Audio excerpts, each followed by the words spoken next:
I'm Bryan Stobaugh, Director of Licensing Commercialization at Missouri Soybeans. I oversee the commercialization of not only genetics, varieties, germplasm, but I also oversee the use of new products coming to market that are funded by researchers today.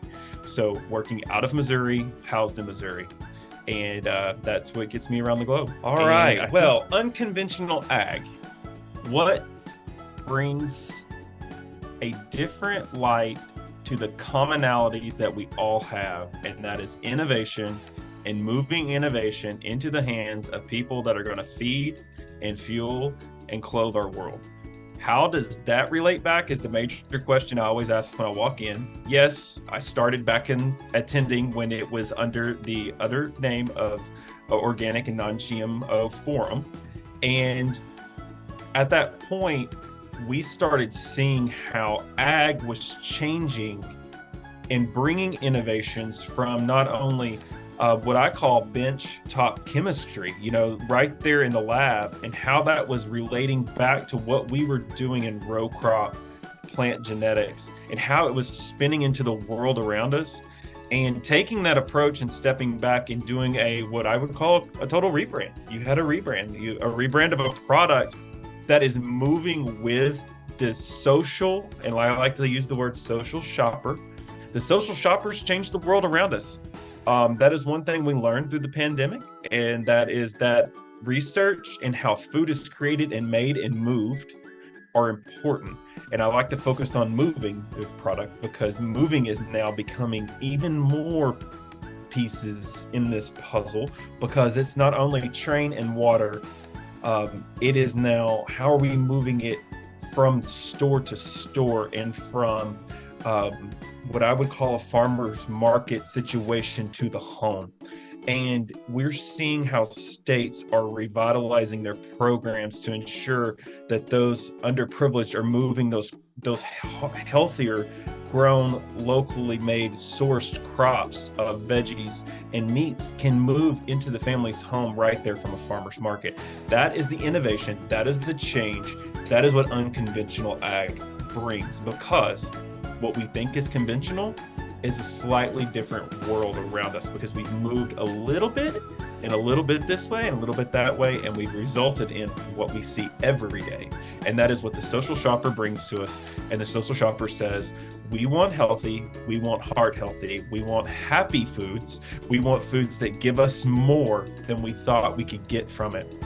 And what I love about in unconventional ag is that the audience is open and receptive to items that would have not been accepted or openly remarked upon under the other brand. Meaning, we are looking at ways that science is helping us move and keep our genetics the same, but with the likes of technology that, in my world, that are important are CRISPR technologies and GM technologies.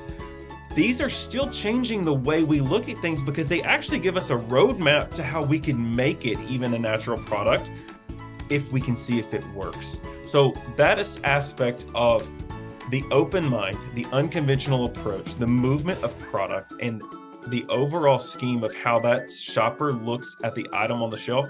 That's what draws me to unconventional ag. Why do we sponsor unconventional ag? Next question. It is real simple. Many of our partners and licensees for one of our products that is a non-GM product that is out there today in the marketplace are in there with us and attending with us. It is the best time for us to interact, introduce, and to move them around the room and help them move around the globe. And when I say move around the globe, that is get their awareness and their product lines out there.